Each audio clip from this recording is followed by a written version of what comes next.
guys. Welcome back to another episode of the Web3 Quick Bite podcast, the podcast where we jam to the latest beats in the decentralized world and chat with some of the brilliant minds in the Web3 industry. I'm your host, Olabisi, and this week, I'm ready to serve up another tasty slice of blockchain goodness. Today, we are in for a real treat as we dive into the world of data ownership and blockchain solutions. I'm thrilled to introduce our guest, Niels van der Bergh. Niels is the CEO of Mint Blue, a company that's doing some really cool, innovative work with blockchain technology. He's passionate about data transparency and giving people more control over their digital information. Niels and his team are working on some fascinating projects, from helping businesses use blockchain in practical ways to collaborating with governments and cutting-edge solutions. He's got a unique perspective on how blockchain can shape our digital future. We are going to chat about everything from real-world blockchain applications to the economics of this technology. I think you'll find Niels' insights both enlightening and practical. So let's jump right in and welcome Niels. Hi, Niels. It's so great to have you on the show. Thank you, Olabisi. Great to be here. How are things going over at Mint Blue today? How's it going with Mint Blue today? Yes. Going well. It's an interesting adventure that we're on. We have a very innovative new technology, and we need to explain the inner workings and why we need it to the world and to businesses. So it's an interesting adventure and challenges every day. So before we get into today's core questions, I would like to ask my first question of the day, and the question I love asking my guests the most, which is, can you walk us through your journey into the workplace space? What inspired you to focus on blockchain technology and data ownership? Yeah, sure. So I think when I was in high school, between 2000 and 2010, we saw all these big tech platforms rise and grow and take over entire markets and verticals. And I think, back then I asked myself, like, where is this going to end? You know, these platforms are so big. How is anyone ever going to challenge their power and their position? Because these companies are global and they are basically dominating entire markets. And I even have two sisters who in time didn't even realize anymore what the difference was between Facebook and the internet. You know, it's exactly the same for them. And that's when I was really realized that, like, we are kind of like a last generation. I'm 32 right now. And I think us millennials are the last generation to have known a world pre-internet and pre-big tech centralization. An internet where you still had peer-to-peer solutions. Like, we all remember the Usenet and the LimeWire and Kazaa and Email and those kind of solutions. We played around with those, but they don't exist anymore. But that was actually the Web 1, the peer-to-peer internet. So that's really how I got interested in this space. And when I really started to do marketing myself, I had my first business, and I was trying to do advertisement for my diner, and I was targeting people who liked eggs, and using that advertisement platform of Facebook that was still very early days. It was like very scary how well you could target and find data of people through that platform. And then I could like target advertisements to people who were looking for eggs, so I could get them in my diner. And I was like, holy shit, this is so detailed. What about privacy? And this is on a global scale. How does Facebook know who like eggs in the neighborhood and can bring them to me? And I think that really sparked for me the question of like, what's going to be the counter movement to that goes against all of this. And yeah, that's actually how I found blockchain.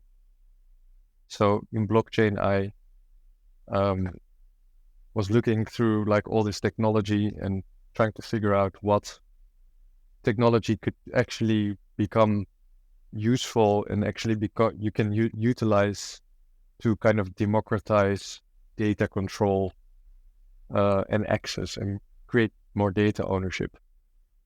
And yeah, through that I've done a lot of research, and then I created a really detailed article that took me like 6 months to write, and then I published that article, and that's how I kind of got known into the space, in the blockchain space, and how I started Mintblue. That's actually the whole story from A to Z of how it went. That's quite an interesting thing. So why this question is so dear to my heart that I love to learn about people's experiences and how they found themselves in work, because we all came with different backgrounds.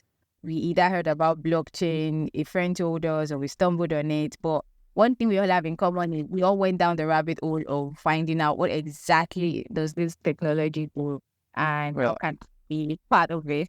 Right.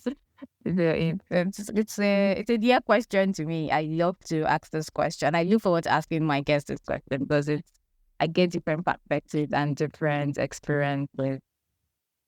So in your own case, I would say, should I? So you were trying to find, aside you trying to find customers for your diner, you also wanted to change the whole monopolization that these big techs they have over did I say the current technology or the current internet space? Yeah,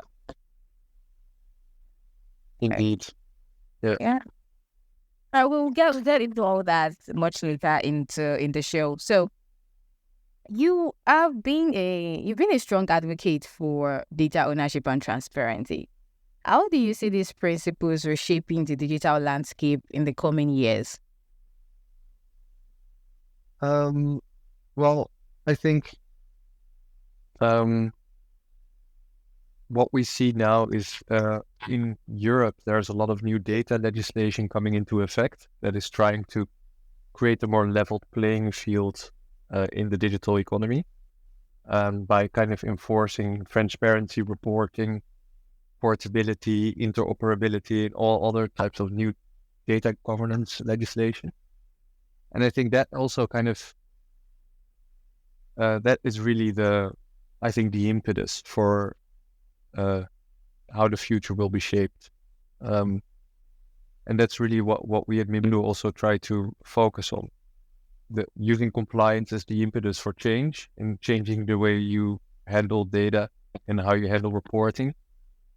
And yeah, if we have more transparency and if we are able to control our own access on data, then that also creates more data ownership. Because data ownership is not only about us being in control of our data. Ownership also means taking responsibility over data. And this is also for companies very important. If you're transparent about your reporting practices and about your business practices and transparent in reporting, then you also take more ownership of your data. Because right now it's a bit of a black box, right? All these companies and all these databases. Right. But do you think, because we have been big tech, they are literally the one in charge, they monopolize the spread out. Do you think that is going to change anytime soon? Because I know Web3 is all about decentralization, but Web3 is still in its early stages. How far ahead do you think we are to be able for users to have complete ownership of their data? For users to have control over the data of what? Like users to have control ownership of their data instead of these big techs. Yeah. No, I think that is a big change, and I think that will take some time. But I think there's a lot of like with digital identity solutions, for instance, there's this EIDAS regulation that is more focused on self-sovereign identity, where you can verify your own identity and certificates. And And in terms of like data, we really see in crypto, of course, the start of data ownership with holding your own digital assets and NFTs and stuff. But it's really hard to onboard people onto their own wallet. Like that is the main issue. I think data ownership would be much further ahead if onboarding people onto their own wallet would be easier. But people just don't feel the need yet. There's no pain, It's really easy nowadays to just hand your keys to your data to a third party. But it's really weird to do that. It's like you buy a car. Let's say you buy a Volvo car, and the Volvo company tells you that you have to get the key in their office anytime you want to drive it. So you have your car in front of the house, and whenever you want to drive your car, you have to go to the Volvo office to get your key. That's not ownership, right? You want the key in your house, in your possession, and then you can grab the car whenever you want and drive it wherever you want to go. But that's really, that mindset is not in data today. We grant kind of trust and privileges and rights to a third party to handle the data in our name. So that's the thing. That analogy you created just really put things into perspective, because it's like we are going to take permission for what belongs to us every single time. Exactly. I mean, understand a lot of things. It's like, what also is funny is that imagine you have your apartment and you hand the keys to your apartment to a friend, but then your friend starts to rent out your apartment on Airbnb, starts to make a lot of money with it. And then you're like, yo, what are you doing? It's my apartment. That's big tech. Oh, right. A lot of things into perspective right now, because wow, I think I'm going to need a second for that to sink in. It really does feel like that. Yeah. And then you tell your friend, yo, I don't want you to give back my keys. And then they say, oh, look at the terms and conditions. When you lent the key to me, in the terms and conditions, I said that I could rent it out and I won't give it back. You have to pay for it to get your own key back. Yeah. Oh, okay. Yeah. You know what? I'm going to get back to this, but Yeah. let me just go into this because I'm actually going to get back to this because I've never actually thought about it this way. But this analogy has really got me thinking. And for someone who likes to do the research, you actually going to send me down the rabbit hole today. Oh, yeah. Oh. Let's talk about main view and stay away from the tech for a minute. So, Main View has pioneered blockchain solutions for businesses and government. Could you share a specific example of how your technology has transformed a traditional business process? Yeah, sure. So, for instance, we recently launched a new solution in the logistics space. Like a lot of containers that are shipped globally now need to comply with carbon reporting.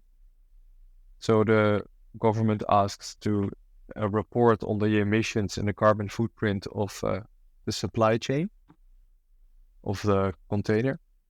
And normally what would happen is you'd ask a consultant to audit your supply chain and to make some calculations and create a report.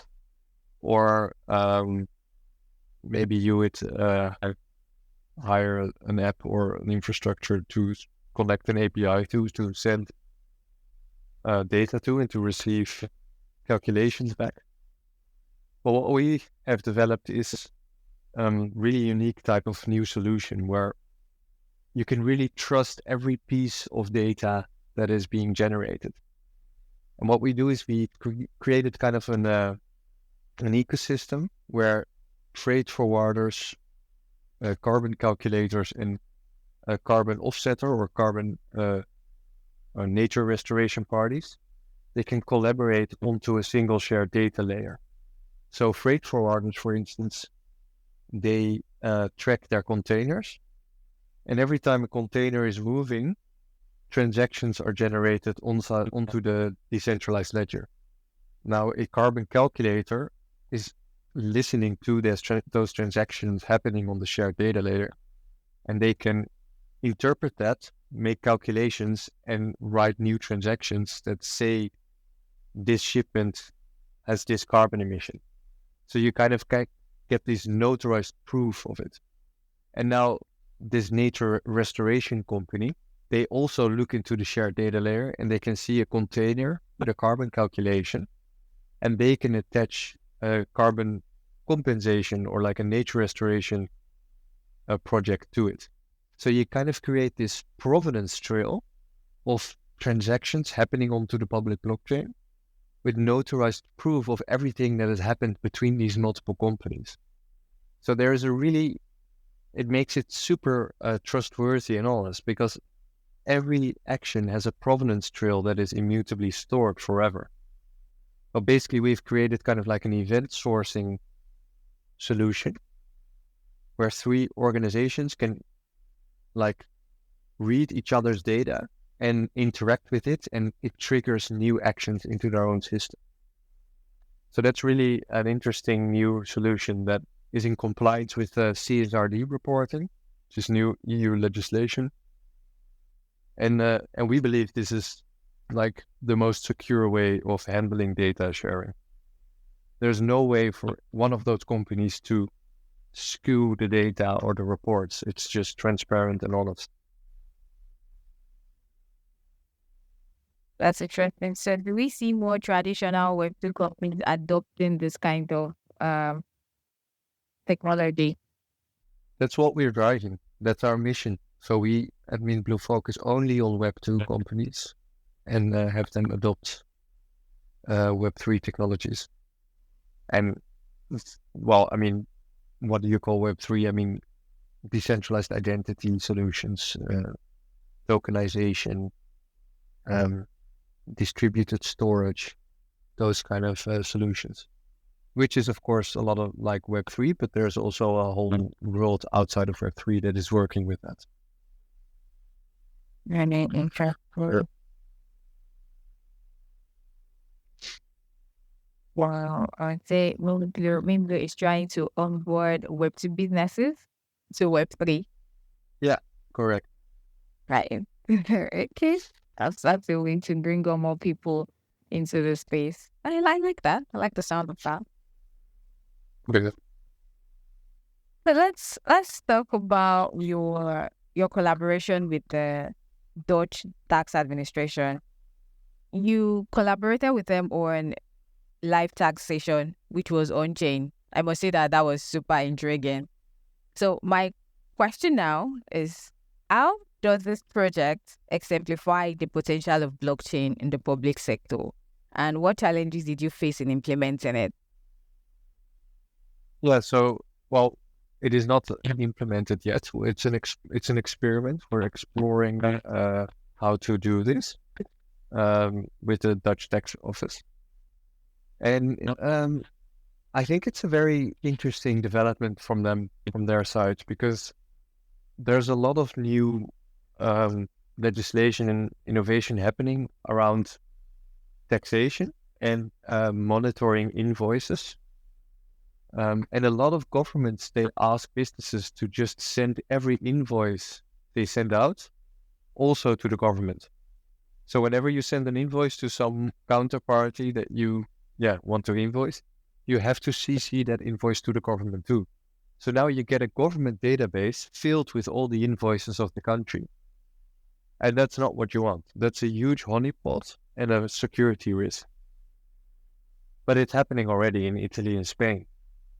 But in the Netherlands, they are exploring alternative approaches. And what we do is we create kind of wallets inside bookkeeping systems So if you send out an invoice via your bookkeeping, a wallet is creating a tokenized invoice on chain with certain proofs whenever an invoice is paid or paid correctly.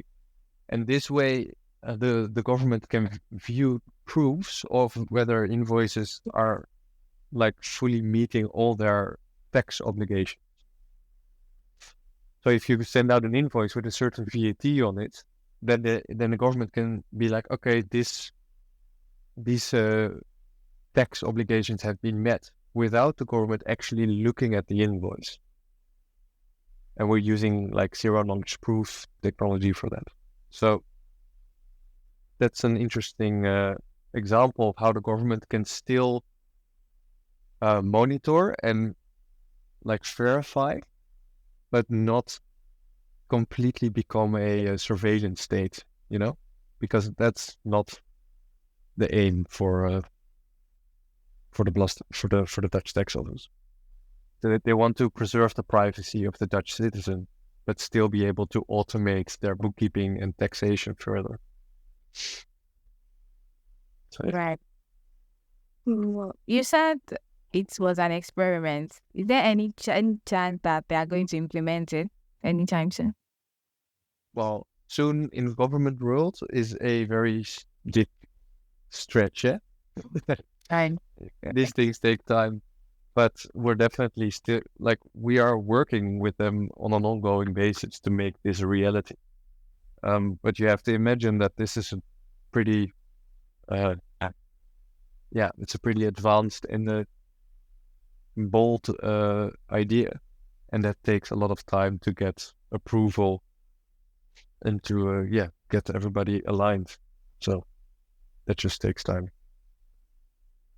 Right. So fingers crossed. Well, hopefully. Yeah, Mhm. for sure. Yeah. Mhm. So, Niels, as blockchain technology evolves, how do you see it impacting the economics of data management for businesses? Are there potential cost savings or new revenue streams that companies should be aware of? I think if you can share information, knowledge is power, right? And Yes. data is knowledge. So if you can share knowledge between your partners, but also your competitors, to offer better services, you can streamline your business operations and save enormous amounts of cost. But it just depends on the use case, But being able to access information that was previously in a different silo is a potential benefit for sure. And then of course, blockchain also offers ways to generate more revenue through new business models like micropayments and monetization of data. So if you can do tiny transactions of a thousandth of a cent, you can monetize certain new actions. Like imagine every comment on this podcast that people do cost a cent or something, or they get paid a cent whenever someone liked the comment. All those types of new monetization models are currently inaccessible because we don't have like a micropayment infrastructure. We only have like siloed databases that need to settle payments with the Visa and the MasterCard network or the banking network. But I think if we are able to create like internet native payments that settle fully on chain, that do not require like the Visa or MasterCard network, then that enables really interesting new business models for the internet. Well, well, I know your focus on UTXO based blockchain architecture, right? Can you explain how this differs from other blockchain solutions and what unique advantages it offers for real world applications? Mm-hmm. Yeah, so this is like a this is like a big one. This is one of the secret sources of MinBlue. Majority of smart contracts and DLT-based solutions are happening on an account-based system. This means that like transactions are basically connected to an account on the blockchain, which is publicly traceable. So this makes it really hard to do privacy because you can see who owns which assets because they all have their accounts on the blockchain. Also, a smart contract is a single instance and that is being used over and over and over again, which like from a imaginary standpoint makes a lot of sense. But from a privacy standpoint, this is actually a terrible architecture. Because once you know an account of someone, you can always trace it back. Remember, like in your MetaMask or your Ethereum address, it's one address and you hold all your tokens and NFTs there. If someone knows that address, they can see everything you have and what you're transacting. And of course, there are obfuscation techniques and stuff, but that's all like solving something that is inherently could have been designed better. Because, it's just then extra overhead and overload to kind of obfuscate all of that again. So we work with a UTXO-based blockchain, and that is more like cash. So every token and every transaction happening on the chain is separate and not connected to a single identity. So you have your identity and your master address off of the blockchain in your own application. And with cryptography, you can aggregate on-chain transactions and assets into your off-chain identity wallet. But on the blockchain, in the public, you can never see who owns what, and there's not a single entity. But off-chain, you can see your own assets in an aggregated state. Now, this is like a huge, huge difference for compliance, for privacy, also for enterprise adoption. It just changes a fundamental thing about blockchain that has been proven to be a blocker for adoption for more than 10 years. So we use an alternative architecture, and that's also why we've been able to kind of build new projects and stuff. So yeah. So I have a follow-up question for that. Data privacy is a growing concern globally, of course. But how do you think blockchain technology is addressing these concerns? But what role do you see it playing in the future of data protection regulations? Yeah. It's well, we've seen recently, of course, with the Telegram CEO being arrested in Paris. What the constant battle is based on Section 230 of the Communications Decency Act in the United States. This was a new law that says that people who use a third-party service do not have a legitimate expectation to expect privacy for their data. This is a huge issue. So there is an actual act that protects big tech right now, saying that they are merely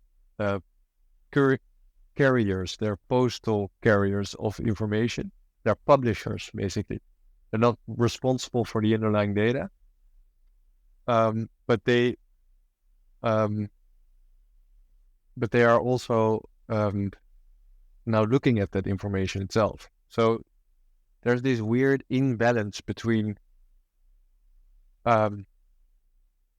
are these big tech platforms responsible for the data because they store the data, or are they just a carrier or a publisher that is not responsible for the data? Because also then the issues like free speech and illegal content and stuff are of course an issue. Are they responsible or are they not responsible for the data? That is not clear. And what we say is basically, yes, they are responsible for the data because they hold the data.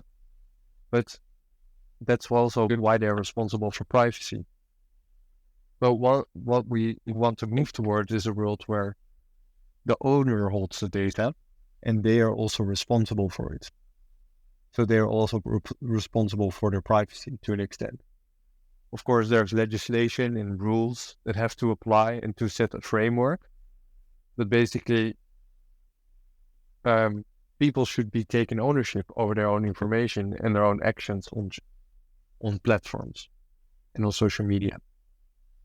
So that's really why I think DLT is going to play a role. It's going to be a framework where information can be tied back through a paper trail that is private back to the owner. So you can create accountability and ownership. That's how, I think that's the future of data privacy combined with blockchain. To kind of, level the playing field, get the ownership back into the hands of the subject, of the individual, and being able to still guarantee privacy while also ensuring ownership and accountability. So I know big tech, they control at least 80% of public internet web traffic. Well, according to you, or should I say that blockchain technology in the future, because I know it's definitely not happening anytime soon, but in the future, should we say, or is it safe for me to say that blockchain technology is going to help decentralize this concentration of power? It's good. I mean, better ask yourself, what's the alternative? If that is not the case, what's going to happen? What's going to happen when the AI is run by Apple and OpenAI and Google? Or, all our social interactions are happening on the Meta platform. Right now, it's just a winner takes all monopolistic. There's no competition. There's no honest level playing field with honest competition. So we need to figure out how to create an equal playing field to enable users to easily port to competitors for honest competition. And that can only happen, I think, in a decentralized trust network, because otherwise you're going to create it's almost not, you can't organize that without a huge amount of fraud. Otherwise, you need to be able to trust companies, trust individuals, exchange data, port data, and ensure that it's authentic. As we move towards a more decentralized internet, what are the key challenges you foresee in terms of scalability, interoperability, and user adoption?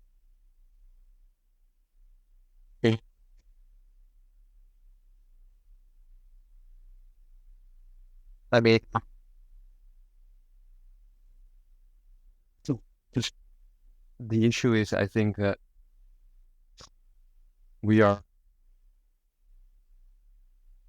the internet is a single protocol. It is a single interoperable protocol. That's why I can go to a site in Japan, and with my browser, and that's all working. It's a single interoperable protocol. And what you see with blockchains right now is they are not interoperable. And there are ways to do breaches and wormholes and all those things that break every month. But in fact, everybody is creating their own standard, issuing a token to become popular. And you get this weird completely siloed networks. So I think there's a lot of progress that needs to happen there. Kind of create more concentration of information into a single network or a single standard for that matter, and alignment on that before we can really move towards a more scalable internet. Now, what I'm getting from this is that blockchain technology as a whole, it still has a long way to go in terms of adoption, in terms of user adoption? No, I mean, you get like smaller use cases and smaller markets and industries, sure. And there's definitely opportunity, but to really reach that complete saturation where you can, where you really decentralize entire sectors or, entire markets, that's still far off. It's more of a legal issue than a political issue than a technical one. Right. So I'll take note of that. Well, let's talk about Blue. Let's talk about Blue again. Your company aims to make the public blockchain as accessible as the public internet. But what steps are you taking to lower the barriers to entry for developers and businesses looking to integrate blockchain solutions? Well, that's actually just our main focus. We are working on a smart contract platform that is written in normal programming languages that anybody understands. Uh, so we kind of create this abstraction layer that people don't have to deal with underlying complexities of blockchain. And we are working on a platform where you simply write your smart contracts. You put in a legal contract, or write like rules and add stakeholders to the contract, and then automatically information needs to be flowing through it. And you have rules set that are executed, and then everything is happening with a paper trail. So that's that's how we see right now the most viable way of bringing blockchain to normal businesses through a solution like that, where you can report on data and provenance and create smart contracts. Right, right. Hopefully, we get to see more businesses integrate blockchain solutions. Yeah, sure. So, looking ahead, how do you envision the interplay between blockchain, AI, and other emerging technologies in shaping the future of digital interactions and data management? Uh, well, I think AI search has been, of course, a lot of question marks on what is real, what is authentic, what is fake. And I think blockchain can offer a provenance trail and a paper trail to assets created by AI. We will, the demand for authenticity and authentic data will grow. So if you can create assets that are tied to contracts with owners and royalties and rules, if you can use them to train language models, I think that would make things more safe and secure and also legal, because things that are happening right now is, of course, not really legal with scraping the internet and creating fake videos of celebrities and stuff. I think that there's going to be a pushback there on what is allowed and what is not allowed with AI. Uh, So this was an interesting conversation. I learned a lot about data privacy, data ownership, and I learned quite a lot. And you're sending me down the rabbit hole of that analogy you shared earlier during our conversation. So I have to do my deep research on it. So thank you so much, Niels, for coming on the show. It was really great having you, and I hope we can have you on the show again when the let me say the next year or next 2 years. I'm sure we'll have a lot to discuss and to talk about how data has evolved in the Web3 space. Fantastic. Thank you so much for inviting me, and happy to come back in the future. Wow. And that wraps up today's episode of the Web3 Quick Buy podcast. We hope you enjoyed the discussion. If you have any feedback or question, please reach out on social media or send an email to with3quickbites@gmail.com. Thanks again to our guest, Niels, for joining us. And thank you, listeners, for tuning in. We'll be back next week with more exciting content, so be sure to subscribe and tune in. Bye.